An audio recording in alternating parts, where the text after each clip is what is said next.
Hey there, family. It's your sisters, Kay and Shyla, and we are so excited to be bringing you the topic today, one of our favorite subjects, the inner roommate. Ooh, if you have an inner sis in your head, or maybe an inner bro who's sometimes constructive, but sometimes destructive, join the club. We're all here together, and today we're tackling that subject. So get ready, buckle up, and tune in because this is going to be a great episode of the Kay and Shi Show.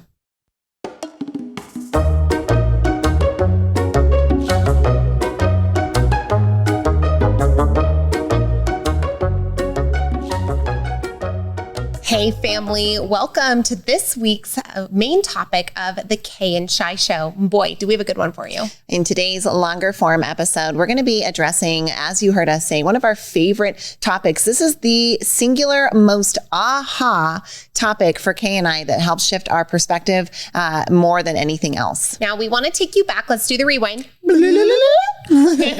Rewind back to 2019 when Shyla and I encountered a work called The Untethered Soul by an author named Michael Singer. And we're going to dive deep into that into one of the minisodes this week. But back in 2019, we both encountered this work. Actually, Shyla encountered it first and then came to me and said, "Oh my God, you have to read it." And I did. And it was absolutely life-changing. Well, it was one of those things, too, where I was watching a podcast episode from Tony Robbins' podcast on YouTube, and I don't normally watch those, but I just clicked onto it and heard him and Sage recommending this book, The Untethered Soul, and they said that they've given it to everyone they care about for the past following Christmases. And I thought, if this is a book that's good enough for the Robbins to give away, then this is definitely a book that is worth reading and listening to. And as Kay said, we'll dive more into that book in one of our minisodes later this week. But what the biggest takeaway for us is that can be boiled down into the statement, you are not the voice inside your head. Now, many of us have the idea, or at least the knowledge, that it's important to have a positive mindset, that positive thinking can be good for your life. And I think a lot of us try to implement positive thinking, but then find ourselves in this space where maybe that inner narrative isn't so positive. And it happens automatically without you really even being intentional about it. And this idea that positive thinking is good for you, but sometimes you work against yourself in that way, I think is something that struck home with us because there is this separation between the intentional positive thinking thoughts that you have and that constant inner narration that frankly never shuts up. It's that separation from that narration that was so impactful for us. Let's just unpack that a little bit, understanding that there is a subject-object relationship between you and everything you interact with, right? If somebody holds up a picture in front of you and says, "Do you see this?" You say, "Yes," right? Well, then they hold up another picture and they say, "Do you see this?" And you say, "Yes." Now, who saw that? Was it the same person that saw both pictures? Obviously, the answer is yes here, which helps demonstrate to you that you are not what you look at, right? You are the person inside looking at it. Now, let's bring that a little bit closer to home. What about your body? Now, if you can look at your body, if you can experience it, then it is the object and not the subject. It is the experiencer and not the experience itself. And that means that if you can hear the voice in your head, then that is the object and you are the listener to that voice, which means you are the subject, the soul, the energy, the currency, whatever you want to call that.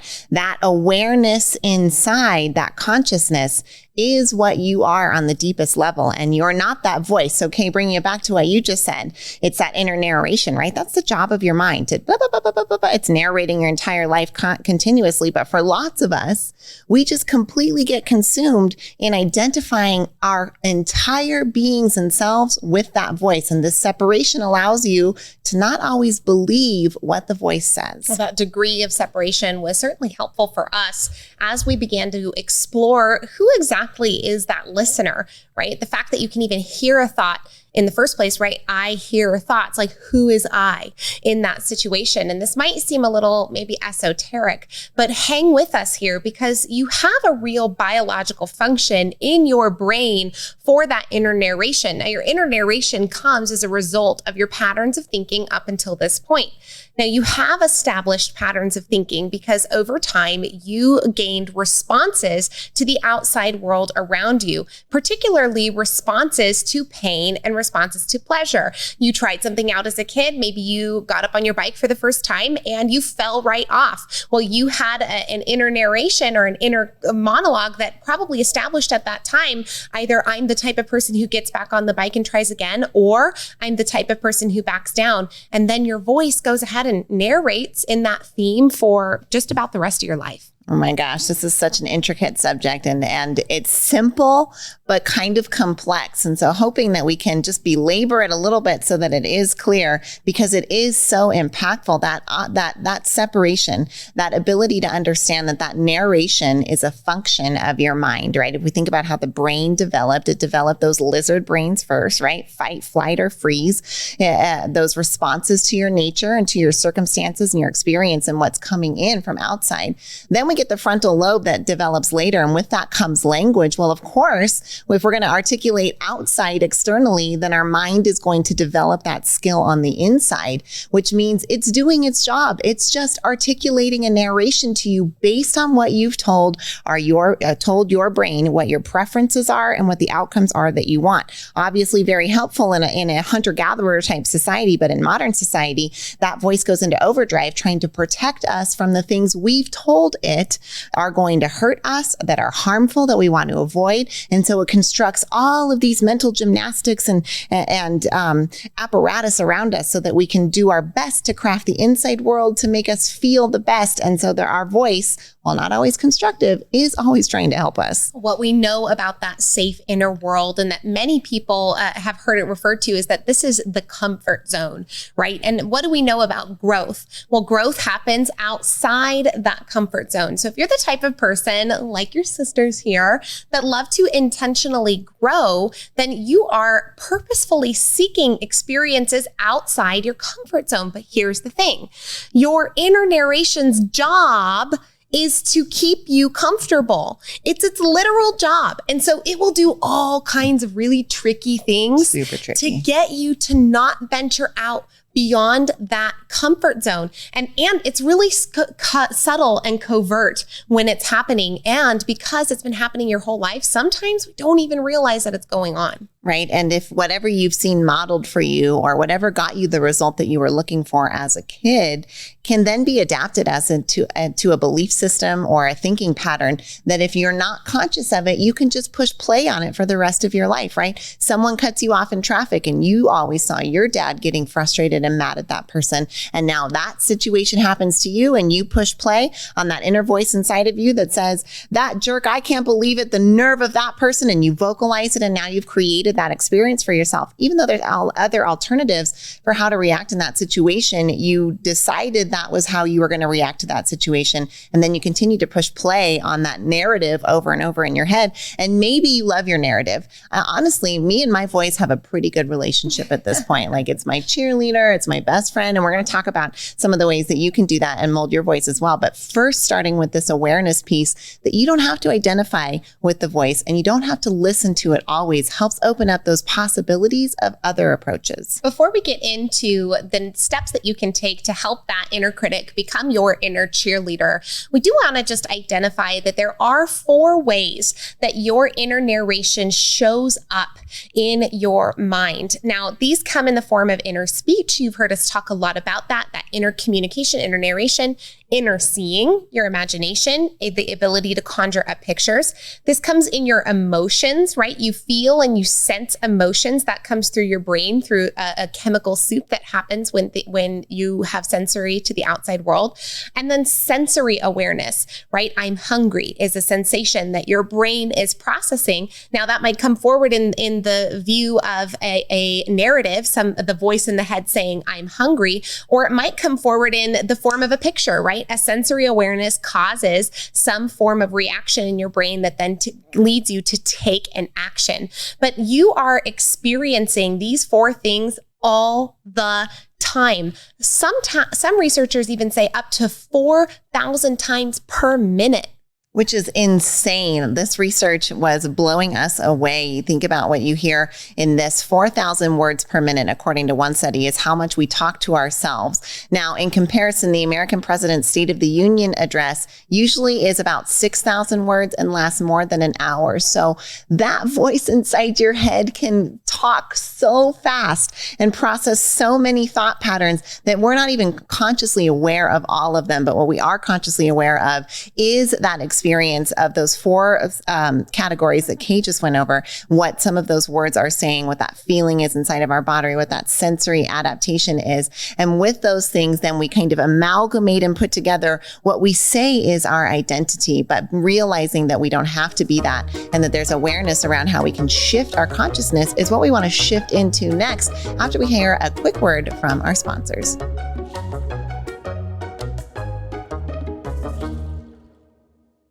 We've had some really cool access to some really cool people, and we want to share it with you. We have an amazing interview series of some of the interviews we've done with celebrities like Dr. Deborah Tillman, America's Super Nanny, Dr. Joseph McClendon III, famous neuropsychologist, former professor of UCLA. We've got Dr. Bruce Lipton, author of Beyond Belief, and we even have John Maxwell, the #1 leadership expert. Your sisters want to bring you into the room with our most exclusive access. So go to kayandshi.com. Right there on the homepage, you will see a button that says Get My Celebrity Interview Series, and we would love to share our access with you. KAYANDSHI.com. We'll see you over there. You're enjoying this episode on Angel Phoenix Productions Podcast Network. To explore a complete lineup of quality programs and media production services, head on over to angelphoenix.com or like our Facebook page at facebook.com/Angel Phoenix Productions. Do you want what you want sooner rather than later? Do you find yourself growing more effectively in environments where people are growing alongside you? Well, we have the conference for you. Do you love going to events as much as we do? Then you want to be in the room for the Further Faster Conference happening October 29th and October 30th in Las Vegas, Nevada. Now, the Further Faster Conference is headlined by our dear friend, mentor, and business partner, Joseph McClendon III. And trust us, you're going to want to be in the room. This is 2 days jam-packed of material that will help you grow personally and professionally. And if you're wondering how to make $1 million in 10 years, you have to be in the room to hear the strategy that Joseph is going to share. It is phenomenal. Go to neuroencoding.com/FFC to learn more about the Further Faster Conference coming at the end of October. We hope to see you in Vegas. And now back to the show.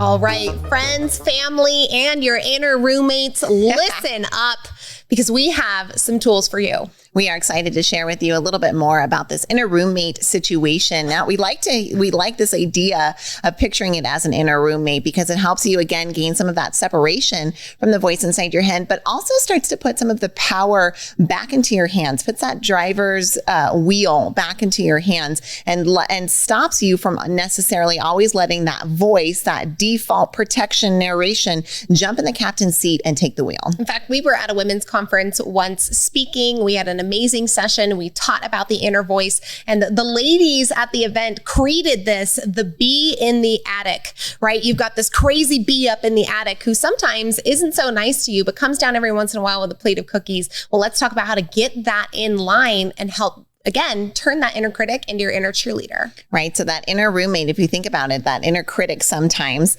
when we personify it in this way and gain that separation, we can see that if this person existed on the outside, can you imagine someone talking to you in real life the way your voice talks to you? You wouldn't keep them around. You wouldn't. You would call them absolutely insane and be like, excuse me, do not talk about my daughter, my spouse, my community, myself in that way, right? You think about somebody's supposed to call or text you and it's 5, 10, 15, 30, an hour later and they still haven't.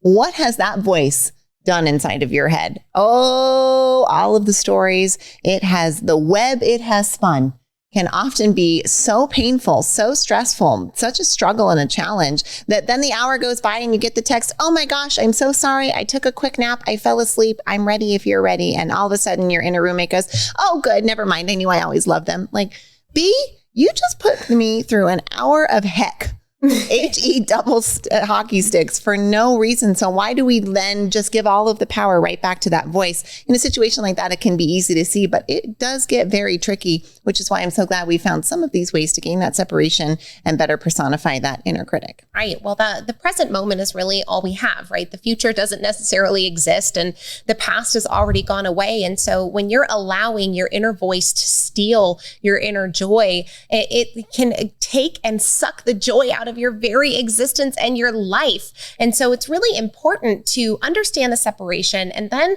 start putting some boundaries in place, right? If you have to listen to a voice talk or watch a movie play in your mind, would it be better if maybe you had a little bit of a say in what gets played and what gets said, or maybe even just work in a more constructive direction for you? Because I know, like you said, Shai, sometimes like my inner voice is not so nice. And I think a lot of us can feel that and resonate with that. But what we can tell you after working on this really hard over the last 3 or 4 years is that it does get better. Right. Well, if I'm not the voice, then what am I? I'm that soul. I'm that consciousness. I'm that ability to choose what I focus on, and not always, right? Because consciousness is going to get distracted. Like the smell of coffee. Oh, that just brings in my consciousness like that. Like I'm going to smell it, whatever I was thinking about, boop, that smell of coffee, right? This happens to us all the time. This is totally natural. Your consciousness should be immersed in the present moment, but it often gets distracted by what the voice is saying or the narrative that it's bringing forward. And that can be really difficult. So getting that degree of separation helps us. And one of the things that we've heard a lot of experts in this field talk about is giving this voice a name or being able to give it some kind of personification that allows you to, again, gain more distance from that, because you do have control over it once you bring that awareness to it, right? Sometimes it's going to go derail, but once you bring awareness to it and you go, whoa, I'm not liking this narrative. Now you can decide if you can shift focus, if you can replace what it's saying, if you can flip it into something different. You've got a couple of options, but understanding that you do have control over it is step one. Because think about this right now. Can you say hello inside of your head? Scream it. You can't, right? Of course you can, because you have control over what that voice says when you have conscious awareness of it. And that's the point that's bringing us back into that present moment and giving us that control. So you have this option to, once you have the separation, to kind of play some games, right? And you get to play games with this inner voice. If the inner voice is being mean to you, maybe try hearing that inner voice in a silly voice. I don't know why what's coming forward for me is like Krusty the Clown from The Simpsons, but being like, you just really look terrible in that dress, right? And having that kind of funny something that comes forward so that you take the voice less seriously over time, which helps to not reinforce those neural pathways that then get you to believe what that voice says if that voice is being non-constructive. One of the best tools that we've got in our toolbox is to, again, once you have that separation, start to interrogate that voice a little bit. I'm not going to let you in here with all of your sass and your angry messaging or your automatic patterns that don't serve me. What I'm going to do is start questioning when that voice comes forward, when I feel emotions stirring inside me that I don't like, and say, you know what? Is what the voice saying right now true? Like, is it really, really true? 100%. Like, do I know that it is absolutely true what this voice is saying? And if there's even a shred of doubt inside of you, you have an opening into maybe a more constructive line of thinking. Well, what I love that you're touching on there, Kay, is that the piece that's called The Work, and it's from a book called Loving What Is. You've probably heard of it. It's one of the personal growth and development classics by Byron Katie.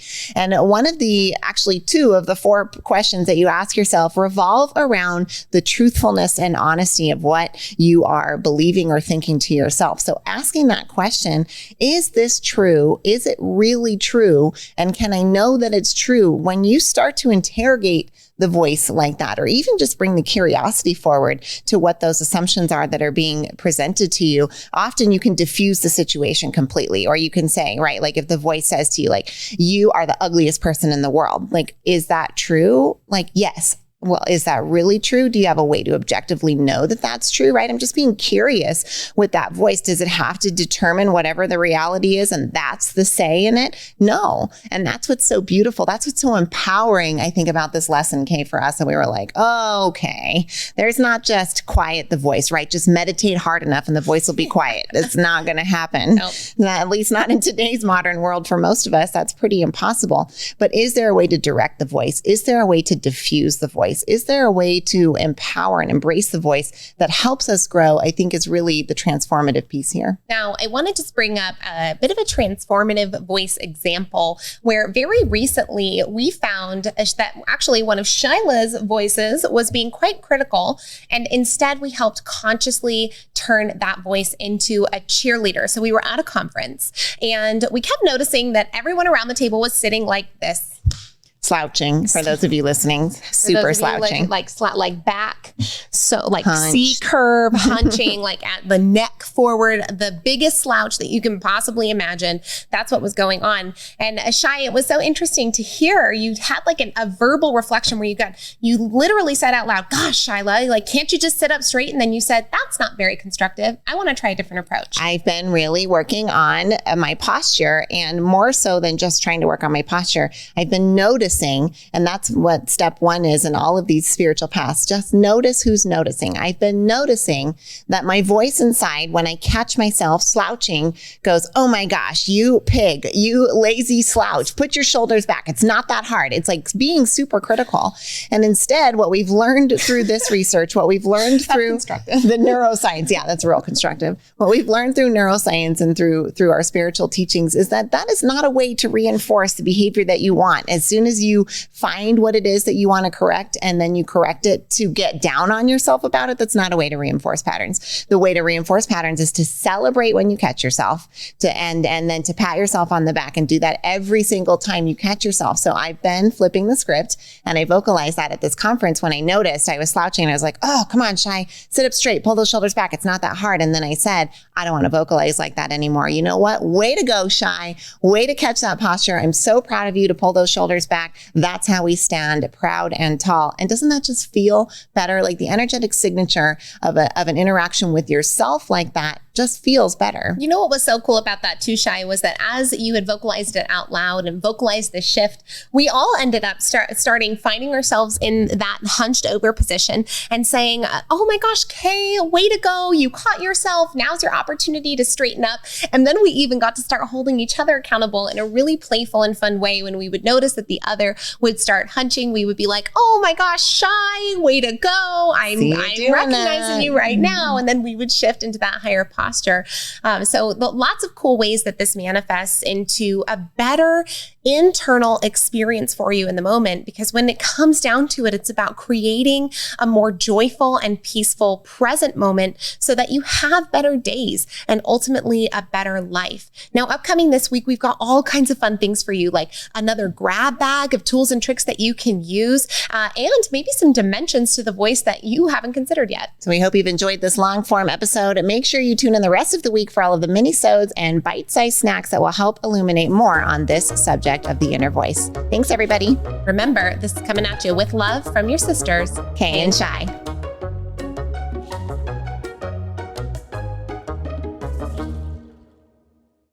This podcast was a production of Angel Phoenix Productions. Explore more episodes of this show or other great shows on the Angel Phoenix Podcast Network by visiting angelphoenix.com. The views expressed in this show do not necessarily represent those of Angel Phoenix Productions or its advertisers, and may contain language that's unsuitable for younger listeners.